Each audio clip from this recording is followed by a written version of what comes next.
Check. Check.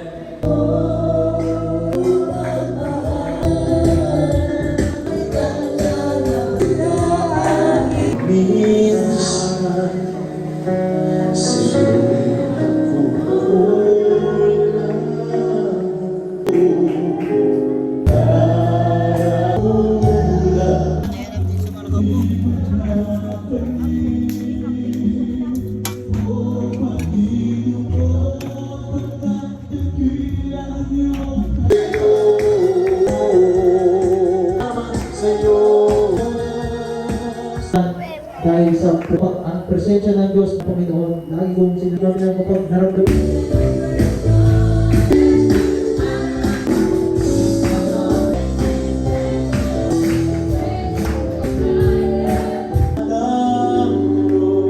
Ika'y tapat o Diyos. Hallelujah.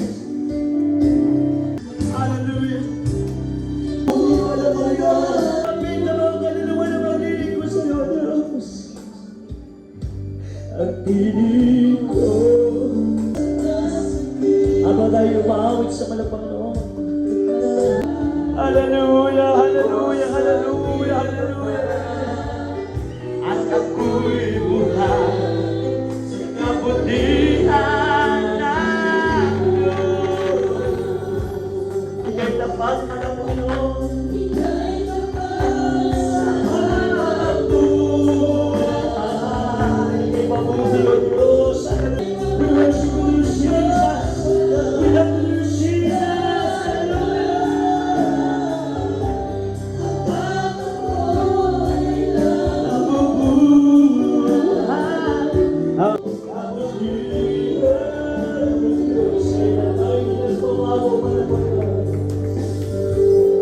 Kailang mailigtas mo, kabutihan mo. We worship the Lord. We worship and appreciate. Hallelujah. Tingnan na naging magpapansan. Magpalapunan tayo na ako, Diyos. Ang kabutihan mo. Kailan tayo kabutihan. Salamat pala, Panginoon. Kami na nagana sa mabiyak ng pagpapal. Kami na magpapatunay. Tingnan niya. Awitin ko, kabutihan ng Diyos. Ipagkaiman niya po Diyos sa kanisa.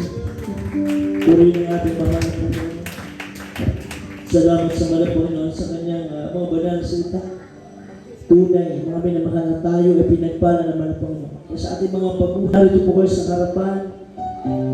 Unang reglamento ng kaligtasan sapagkat merong 4 na reglamento ng kaligtasan upang tayo ng Diyos o sa buhay natin ito, mga minamahal, ay meron tayong katiyakan na tayo ay maligtas upang magtamurin ang mga pagpapala at biyaya isa lahat. Yung naghihintay na langit at buhay na walang hanggan sa atin. 4 na reglamento ng kaligtasan. Unang-una ay pananampalataya. Ang pananampalataya ay nanggagaling o nakukuha sa pamagitan ng pakikinig at pakikinig ng salita ng Diyos. Narito po kayo sa harap. Noong di pamati yung kakabsat. Kung wala kayong paling pamati, o wala kayong faith, wala kayong pananampalataya, wala po kayo Diyos sa harap. Sapagkat ang pananampalataya ay katibayan, patunay na ikaw ay naniniwala na mayroong Diyos na makapangyarihan. Naniniwala ka ng Diyos na hindi nakikita, pero ikaw ay nararamdaman. Hindi mo siya nakikita, pero naniniwala ka na siya yung Diyos sa makapangyarihan na nasa langit. Pangalawa, pagsisisi. Ang pagsisisi, godly repentance, o Diyos na pagsisisi. Bakang Diyos na pagsisisi. Hindi yung nagsisi ka ngayon, wala pang isang oras, babalik ka na naman sa kasalanan. Hindi po ganoon ang pagsisisi. Ang pagsisisi ay totally pagtalikod sa mga kasalanan ginawa. Pag sinabing totally pagtalikod, ibig sabihin hindi mo na babalik-balikan. Hindi mo na babalikan. Amen? At magsabi ng person. At ang pangatlo, bautismo sa tubig sa pangalan ni Jesus. Yung pangalawa, nagsisi ka para lubusang kapatawarin ng Diyos sa iyong mga kasalanan, magpabautismo ka sa tubig sa pangalan ni Jesus. Sabi ng Gawa 2:38, magsisi kayo at magpabautismo, mga bautismo ang bawat isa sa inyo sa pangalan ni Jesucristo sa inyong pagpapatawad ng inyong mga kasalanan. So, dapat po ang tao, pag nagbalik loob siya sa Diyos, pag tumatawag siya sa Diyos, kailangan hindi siya pabalik-balik sa kanyang kasalanan. Para lubos na mapatawad, kapag nagpabautismo ka sa tubig sa pangalan ni Jesus, ang kasalanan mo mapatawad ng Diyos, pagbangon mo, yun yung sinasabing born again, bago ka ng nilalang. Ang mga dating mga bagay ay nilipas na, magiging bago ka na. Sabi ng 2 Corinthians 5 verse 17. Yun po ang malinaw. Hindi yung nabautismohan ka na. May Diyos ka na pinaglilingkuran. Pero yung buhay mo rin, pabalik-balik ka sa bisyo, pabalik-balik ka sa paggawa ng kasalanan, paggawa ng masama. Hindi yun ang Diyos na pinaglilingkuran mo. Hindi yun yung pagbabago sa Diyos na sinasabi mo. Yan ang pagbabago sa Diyos na pinaglilingkuran mo, talikuran mo lahat ng kasalanang ginagawa mo. At ikay maglilingkod ng tapat, susunod sa kalooban ng mahal na Panginoon. At ang pang-apat, na reglamento ng kaligtasan, bautismo sa Espiritu Santo. Ang gagawa po niya ng ating pinakamamahal na Panginoon. Kung paano nakita yung ating mga beloved brethren, ating mga mananampalataya sa lugar na ito, napupusmo sila, umiiyak sila, yun ang Holy Spirit, yun ang bautismo sa Espiritu Santo. Kaya kung magpapatuloy kayo maglingkod sa Diyos, mararamdaman ninyo sa buhay ninyo. Bago kayo uuwi, pag nasa gawain kayo ng mahal na Panginoon at pupuri kayo nakataas sa inyong kamay, magugulat kayo, lumuluha ang inyong mga mata. Yan ang Holy Spirit. Yan ang kapangyarihan ng ating mahal na Panginoon. Kaya tayo itaas ng ating kamay, ingato tayo dagit hindi pa tayo kakabasat, sumurot kayo langanan ng kabasat. Sabihin po natin mula sa ating mga puso, ibuka ng ating mga labi, sabihin natin, mapagpala ka man sa langit. Sa pangalan mo, pinakamamahal na Panginoon Jesus, narito po ako, nagpapasalamat sa akin na pakinggang banal mong salita.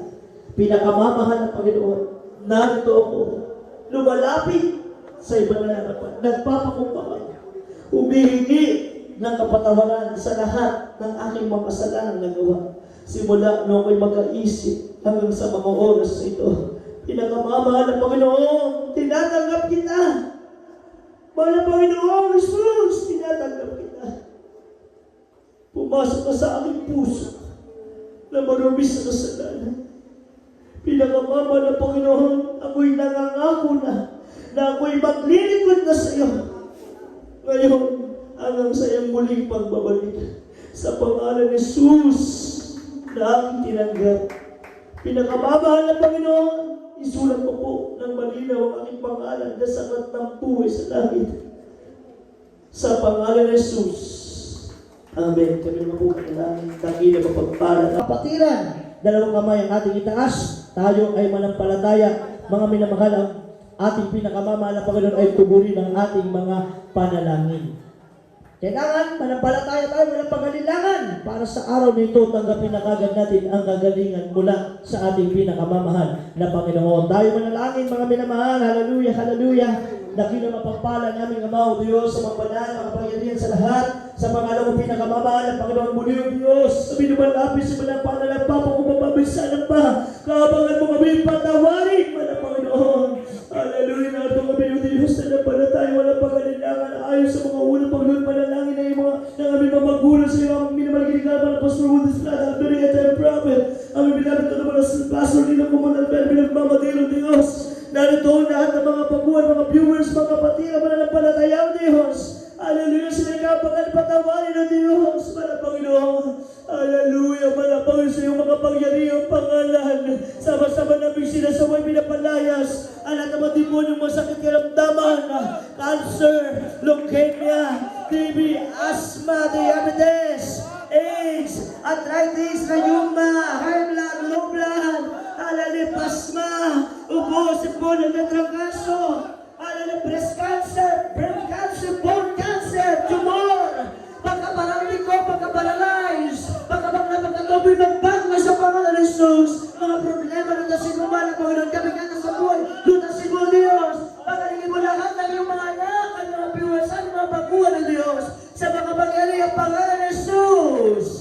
Hallelujah, hallelujah, hallelujah. Hallelujah, hallelujah, hallelujah. Victory in the name of Jesus. Hallelujah. Healing in the name of Jesus. Be blessed in the name of Jesus. Isigaw natin malakas na, I love you, Jesus. Ibaga na kapsal, I love you, Jesus. Tipatan kayo man nga napigsa nga, palakpak, hallelujah, Apo Diyos. Ibaga kayo na napigsa nga, praise the Lord. Puli na ating pinakamama ng Panginoon, ingato tayo, nag-itingimang tayo ng kapsal, nagto tayo ti talong adalas. Hallelujah, praise the Lord. Tayo tatalo ng 3 beses. Kasama ang ating pagsigaw ng hallelujah, praise the Lord. Hallelujah, sa ating paggusto, sa ating pagtalon, mga minamahal. Hallelujah, isigaw din natin ng malakas na hallelujah, praise the Lord. With power and authority, mga minamahal. Sapagkat, hallelujah, sabi ng ating minamahal, ginagalang ng ating binabog noble pastor, kapag tayo malakas sumigaw ng hallelujah, praise the Lord. Ang demonyo milya-milya ang lalayo, tatakbo sa ating mga minamahal. Ang inyong mga sakit sa ating pagtalon, mga minamahal, ipagpag natin ang ating masakit. Sa pangalan ni Jesus, mga minamahal, maramdaman natin tayo ay pinaginhawa, pinagaling na ng ating mahal na Panginoon. Hallelujah, praise the Lord. Sabay-sabay po tayo. Hallelujah, praise the Lord. Hallelujah, praise the Lord. Hallelujah, praise the Lord. Praise the Lord. Palapakan po natin ang ating mahal na Panginoon. Salamdang tayo. Pinagpawisan si tatay, mga minamahal. Kanina hindi ko makita ngumingiti. Ngayon, masaya na, nakangiti na. Palapakan natin ang malapakan si tatay. Ano pakiramdam ni tatay? Ayos na. Palapakan natin ang ating malapakan. Lahat magsabi ng praise the Lord. Lahat ng hiling, mga minamahal, binibigyan ng malapakan. Ang subli tayo kakabsat. Sa ating second day and third day, mga minamahal, bukas. At sa linggo, bumalik po kayo mga minamahal. Purihin ang ating pinakamamalapas po, makabalik po sa ating mga bunga ng ating mga baguhan. Pagpalaki tayo ng ating lagyan ng Diyos na ito. Wait lang. Future, nating manalang President. Harapin mo na. Amen. Praise the Lord. Tayo natitirang 4 na araw. Biglang dumami. Ba't 4 na araw ang nabanggit ko? Isama kaya natin yung Lunes at Martes dahil wala naman pasok. Total, nandito lang tayo sa Pastoral House Chapel natin. Tayo ay magsusundo lang sa mga kapatiran. Yung mga gustong dumalo, susunduin. Yung mga ayaw dumalo, pabayaan natin. Bakit nga 4 na araw pa nabanggit ko? Idagdag natin yung Lunes, Martes. Kasi yan naman ay ng Muslim. Tapos na yung ng Muslim. Idil Fitir. Parang mahila. Hindi kasi babalik siya, babalik. Parang mahila mo si Butter ah. Mahila. Tanong mo. Teka, sandali na. Sige na eh. Kasi yan. Sandali lang daw. Hindi na, marami laman niya kaya dito. Anong laman yan?